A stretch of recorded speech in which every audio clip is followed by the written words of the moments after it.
In the north, they thought they knew all there was to know of war. Until the War of the Rift. While the Southern King hid, warm in his keep, the Darkwings cut their bloody trail from frozen north to winter's edge.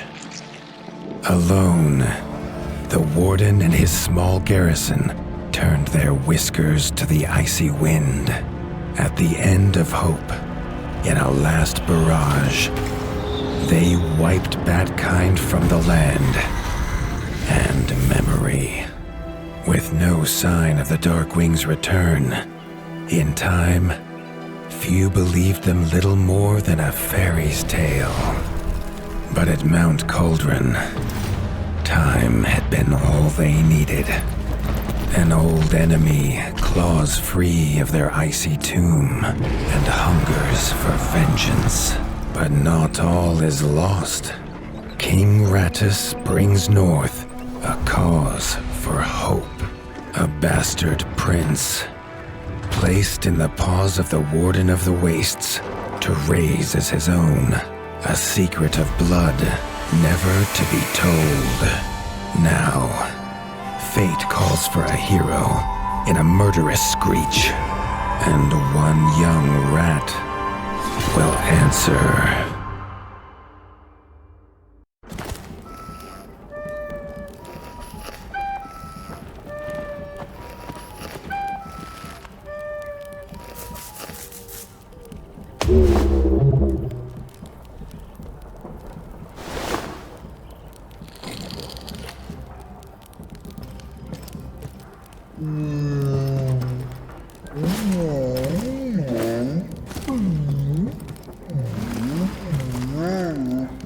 The stomp of his father's boots on the stair was how every morning began for Arlo. The booming shout to ready himself was louder still. But such was Lord Eivor's zeal at a new day. Dawn was breaking over winter's edge, and Arlo was yet to miss one.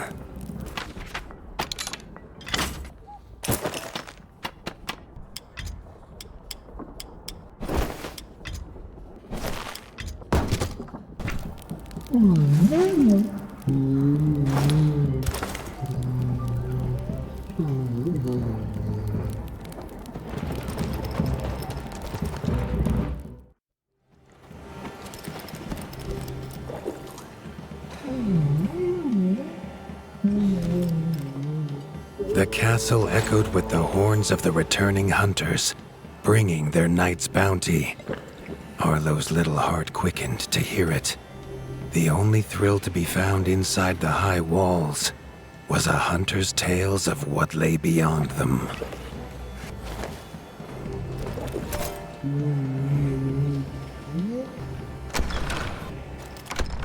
Arlo tells himself it's a good life here in Winter's Edge.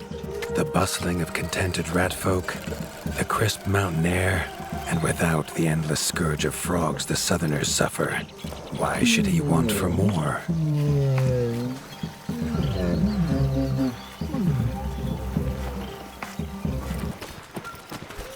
There was no time for tales of the hunt today.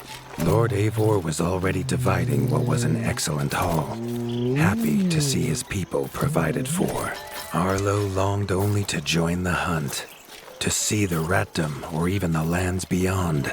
His father called it a fool's wish. Arlo's destiny was unshakable, much like the keep that would become his by birthright. Tiki's shop was perhaps Arlo's favorite, as the shopkeeper had wares from far and wide. But getting him to part with his curiosities was never easy. Arlo has no memory of his mother, but Hilda's food was a true taste of maternal kindness. With the right ingredients, she would make meals nourishing to body and soul.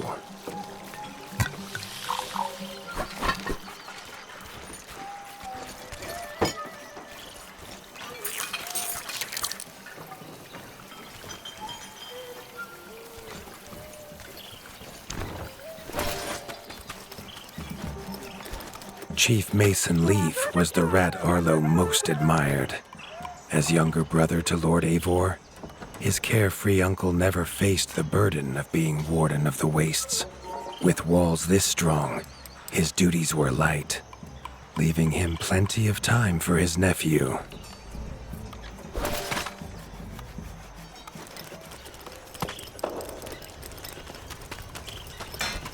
Krunk was a rat's rat, with no interests beyond his forge. If you have the parts, this Mastercraft's rat can make armor and weapons that would see off a sky scorcher bite, or so he claims. Arlo wondered how well they'd do against something that wasn't a myth.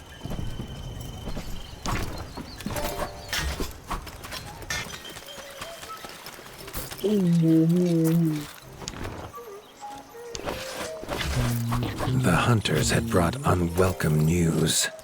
A family of the reviled creatures ratfolk called backstabbers had moved into the wastes. Eivor told his son to fetch his weapons.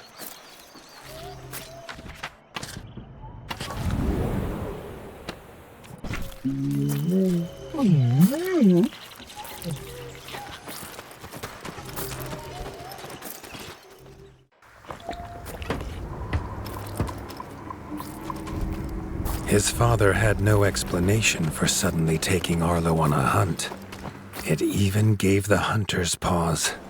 Arlo had been taught to fight, and better than most. But rarely had he been tested. He was determined to prove himself. The rugged terrain of the outskirts could have taken all day to traverse, but Arlo's trusty grappling hook allowed him to swing between its many crevices.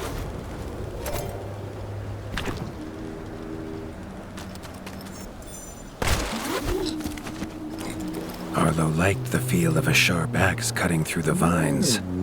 The wilds were part of his home, and nothing in them would frighten him.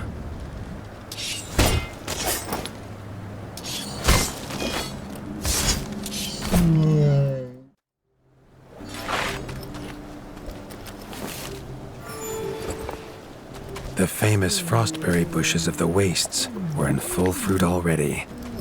Their juice made a healthy tonic, though Lord Eivor preferred them fermented. His father was a sturdy rat, built for strength, not speed. So Arlo found it curious that he challenged him to a race. The prospect of the hunt had filled Lord Eivor with a vigor that his son had not seen in years, or at least since breakfast.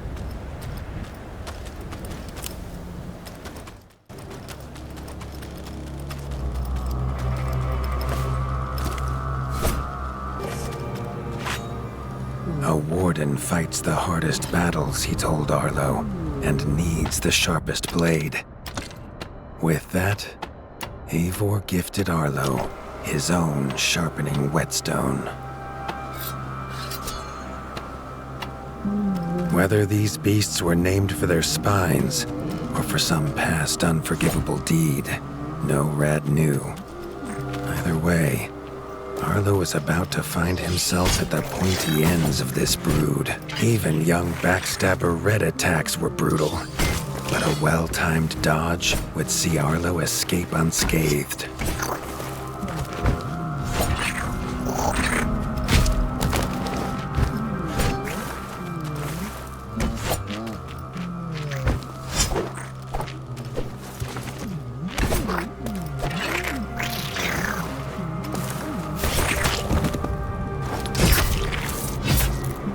This backstabber lived up to its name with its deadly white attack, but Arlo's shield could block the deadly spikes.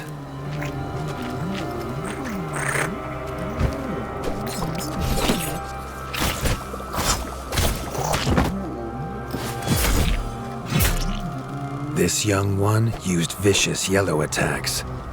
Arlo had to time his parries perfectly.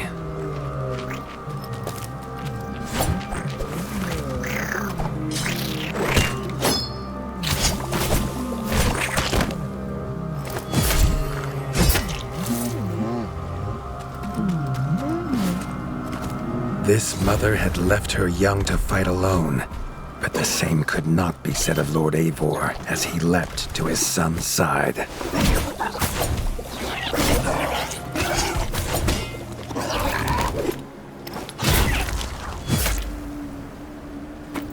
It was Lord Eivor's mighty blade that took her head, but the fight was won together.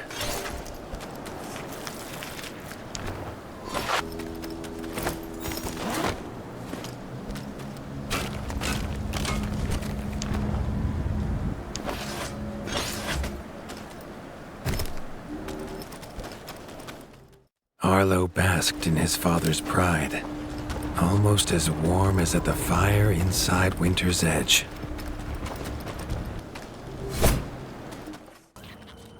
Triumphant and keen to tell the tale of his son's victories, Lord Eivor set to a night of drinking with the elders.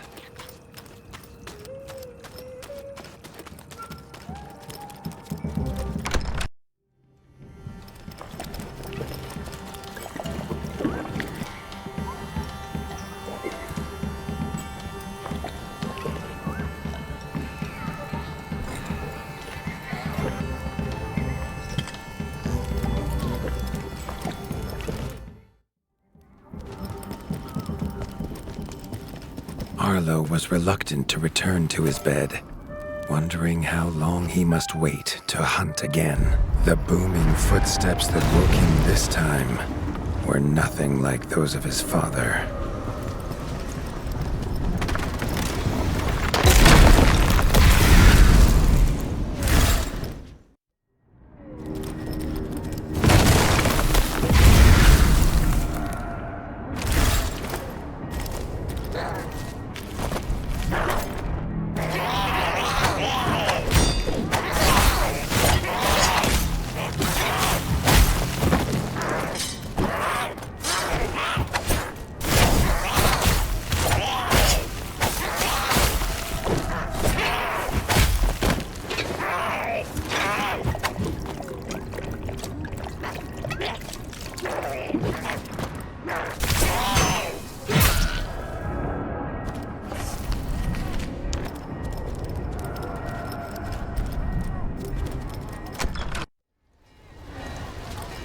He had found his father. The warden stood alone, holding back a whole Darkwing army, their cruel Count Kazak leading them. His father charged, but the Darkwing Count was as fast as he was strong. The Winter's crown tumbled to Arlo's feet, now without a head to rest on. There was no time to grieve his father, as from above the Count revealed his greatest weapon, a sky scorcher. Not a fairy's tale, but an undead beast whose very breath could level kingdoms. And its eye was trained on Arlo. All that came next was a fog of bloodlust, snapping jaws, and the beating of leathery wings. But there could be no victory. Arlo awoke, groggy and warm to his father's shouts. Only he wasn't in bed. The warmth was from the fire that had engulfed Winter's Edge, and the shouts were his uncle's. The only other survivor of the Darkwing attack, Leaf was bruised and his hind paws barely steady. He'd seen villagers flee to the outskirts. Arlo knew it was up to him to make them safe. He'd know these anywhere. Krunk's smithy hammer and Hilda's chef's knife. Arlo wondered why they would leave them here.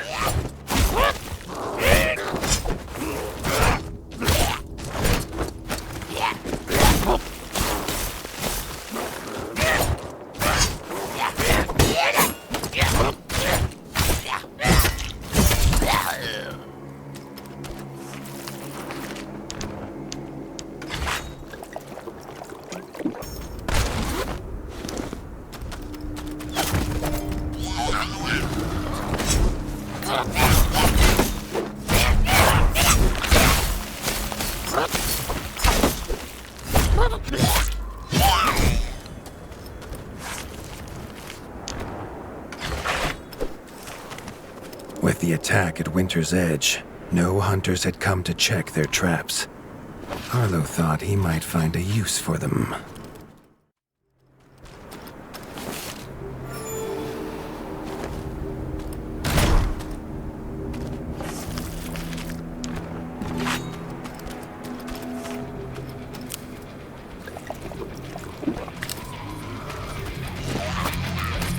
Harlow had found the reason his friends had fled. The taunting shrieks revealed that this was Baron Frostovic, son of the Darkwing who took his father, and therefore a perfect target for his revenge.